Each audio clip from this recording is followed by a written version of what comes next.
What? If there's one thing you never thought would happen, it would be Audi's entrance into Formula One and Porsche's comeback after a long absence.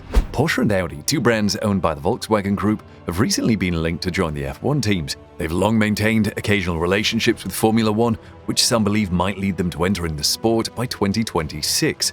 To solidify that claim, Formula One CEO Stefano Domenicali has suggested that there may be interest in recreating the German GP in the future.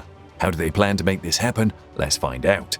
Porsche and Audi will join the sport when the Formula One Championship implements its next significant technological rule change in 2026. The two premium brands have chosen to enter Formula One, according to Volkswagen Group CEO Herbert Diess, due to the championship's increasing popularity. In an interview aired by Volkswagen, Diess stated, "At Porsche, this is already rather definite. At Audi, not so much." While Audi has reportedly been linked to other teams including McLaren, Williams, and Sauber, which fields Alfa Romeo's entry, Porsche is considering a partnership with Red Bull. Porsche will return to Formula One after a 30-year sabbatical, while Audi has never raced in the Premier Division of motorsport. Diess claimed that their participation at this time is because, under the direction of Liberty Media, Formula One is expanding incredibly, favorably, and internationally. He cited the increased interest among younger client groups in Asia and the growing popularity of Formula One in the USA, which he linked to the success of the Netflix series Drive to Survive. To compete in motorsports, you ought to drive a Formula One car, where the influence is felt most is there. The manufacturers will take advantage of an impending change in the regulations to ensure they are in a competitive position when they enter the competition.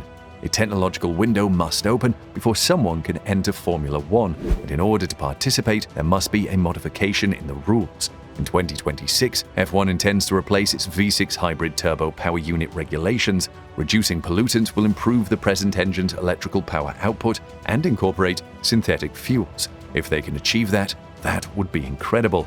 Diess noted that if the two manufacturers miss the chance to compete in Formula One now, another one might not come around for another 10 years.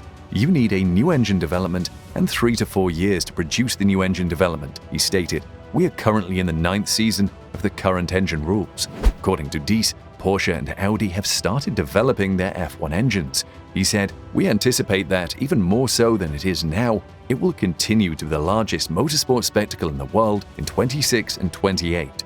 Red Bull wants a more lenient concession for new Formula One engine makers starting in 2026. Still, competitors are more worried about the possibility of the Volkswagen Group implementing an unprecedented entrance strategy. Following the effective implementation of the team budget limitation in 2021, Formula One intends to impose expenditure restrictions on engine manufacturers in 2026, in addition to its new technical requirements. This is expected to accommodate new producers like Porsche and Audi from the Volkswagen Group and Red Bull powertrain. According to the existing structure, new manufacturers will receive an additional $10 million for their first 2 seasons and $5 million for their third, along with a $15 million allocation for capital investment projects and more dyno time. Red Bull feels that the concessions should be expanded, particularly regarding capital expenditure initiatives. When asked about the suggested concessions by the race, Red Bull Racing CEO Christian Horner responded, "I think the structure that exists inside the power unit regulations is appropriate from a newcomer status viewpoint, which Red Bull powertrains will be for 2026.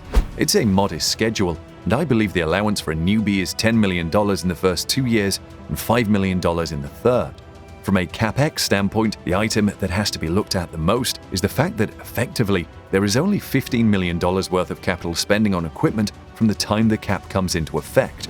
Now, it is absurd to expect that you can have a plant completely operating and equipped within the next 8 months when you compare it to our rivals, which in some cases have had 70 years of investment on the engine side. I believe that has to be investigated," the speaker said.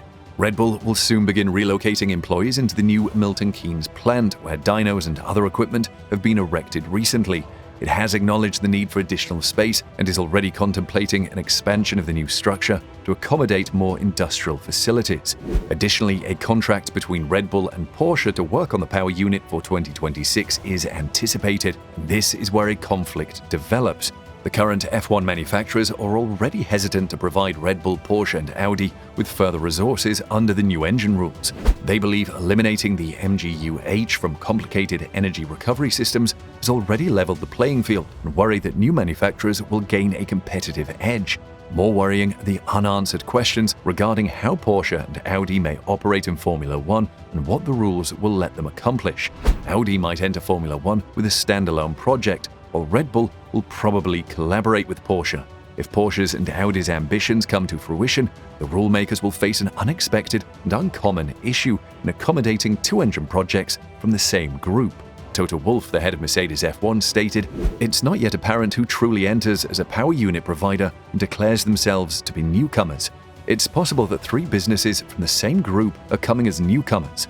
The situation is still quite uncertain, and whether $15 million in capital expenditures is sufficient or not, there are far more important issues on which we need to reach a consensus. A collaborative project could profit from combining two allowances if manufacturers are required to abide by dyno restrictions and a spending cap. This might happen on purpose or by accident if the regulations are ambiguous or ineffectively enforced. Even if they collaborate on the same project, Red Bull and Porsche might be regarded as new manufacturers and earn the entire amount each. This structure, which will provide the engine project with more than double the beginning resource of existing manufacturers, has been mentioned to the race as a possibility. Then there is the distinct matter of Audi perhaps operating its engine independently based on the abandoned V6 that Porsche designed before abandoning a prospective F1 entry in 2018. This would imply that the VW Group is aware of two distinct engine programs. The need to protect intellectual property is generally acknowledged, but the concern is how that would be effectively policed. Ferrari CEO Mattia Binotto stated, "We're thrilled for Porsche and Audi to join F1. That's fantastic for F1. The opportunity to compete with these companies is excellent for us as well. There are still problems with financial standards, but there are no current arguments. We need to think about how we classify newcomers and what advantages they provide." The VW Group is unique in that it has head-to-head competition. Since Audi, Bentley, Lamborghini, and Porsche compete in open marketplaces and should be ready to show themselves in open competition for the benefit of all brands, VW actively supports inter-brand rivalry, in contrast to other multi-brand corporations. However, it remains to be seen if that mentality will influence the board's decision in favor of Audi. In either case, Domenicali is optimistic that at least one VW brand would commit, and another supply is also desperately required. Honda's departure leaves three engine manufacturers for 2026: Ferrari, Mercedes, and Renault. In the event of another walkout, motor manufacturers frequently enter and exit F1. The sport would be left with just two suppliers, neither of whom would supply 5 teams. They would be in control of non-work teams. Nevertheless, the all-powerful works councils, which convene their AGM in February and have a sizable board presence, may still prevent the VW Group's projects from moving forward. A source claims that the councils vowed to obstruct any F1 plans and said they would submit a motion to that effect. Herbert Diess, the chairman of the VW Group board, has stated that the electrification of vehicles might result in the layoff of up to 30,000 people. As a result, the F1 landscape will be decided during the upcoming months. If neither VW brand participates in Formula One, the sport will be at the whim of the current engine suppliers, with little chance of luring a new manufacturer into the fold. What chance does another manufacturer have to decide at the last minute for 2026 if Audi or Porsche declines to participate after all this time, effort, and senior involvement? Comment below.